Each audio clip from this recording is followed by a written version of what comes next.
Hi, it's Jenny from Happy Hounds. What a beautiful walk it is down here.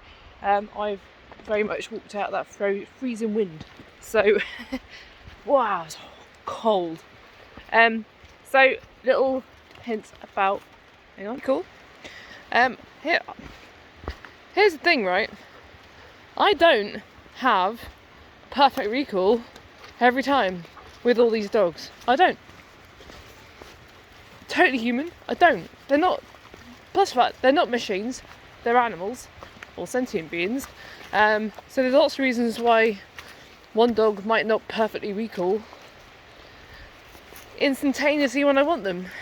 But there's ways of managing how that works. So if I want the ultimate recall, like down this path, sometimes there's these are the kind of tracks where I suddenly see somebody in a horse rider. So obviously I need the utmost behaviour from the dogs at that point. That's when my emergency recall comes in, and it's the recall that I only use when big stuff happens. I don't use it very much outside of that. I do a little bit, maybe the odd practice now these days, but I've built that up with these over the years, so I don't really need it that much. There's different types of recall that I do use. For example, one of the dogs there I knew if they're a bit of a roller, and I can tell if they're wandering off, are they looking to roll? So hang on. Wow, this has changed so much. The bracken suddenly died and looks totally different. So if I just shout, "This way!" Archie's not moving because Archie knows he doesn't need to. Now, Brody's gone on a bit of a hunt. Suddenly realises he's without his brother. Watching him. There you go. So Brody wasn't intentionally not recalling there. He wanted to know where his brother was. That's the difference. Sometimes, we just sort of redirect them, but I don't necessarily need them to be all the way at my side. Unlike my emergency recall that makes that happen. There might be the individual recall, which is Charlie! Here! Charlie's doing a circuit, which is fine. So obviously he didn't turn around on the spot to come back. He did a circuit to come back, and I'm totally fine with that. Okay, so you've got to read how your dog's going to move and what is their motivation when they do run away from you. What do you think they need to do? Like, working with a dog yesterday, and I knew that he was just going to go to that next tree, or that tree started to pee on because he was a boy and it's all about sense. So what's the likelihood of what your dogs are going to head towards? Now, as we walk along, so much mud, on here you see that Archie's starting to drift. Anyone that knows Archie knows that Archie doesn't drift. He's such a good boy, but what he's excited about is what I call the play pond that's up here, a part of the river that we more often than not go and play in. So hence when, okay, go on then, go. So if I give them a cue to go at that point, I know exactly where they're going. And he was nice enough to ask me before he went, so this also helps. Okay, so much variation to your recall. The important part is never dismiss your dog when they do come in. So Tess has just waited for me there, that really brief second of wait.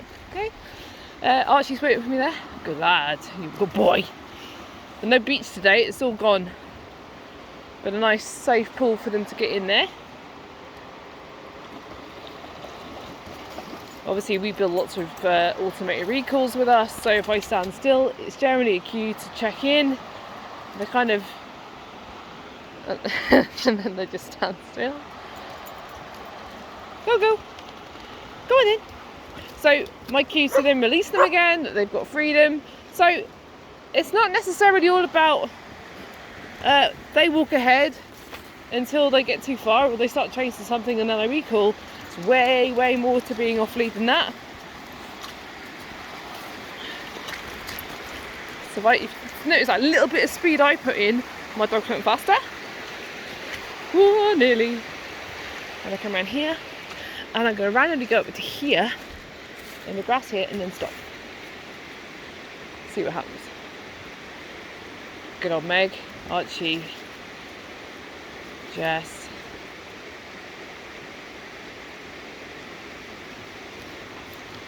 Brody and Charlie, see? And now because they're all here, I do a little bit of scatter feed.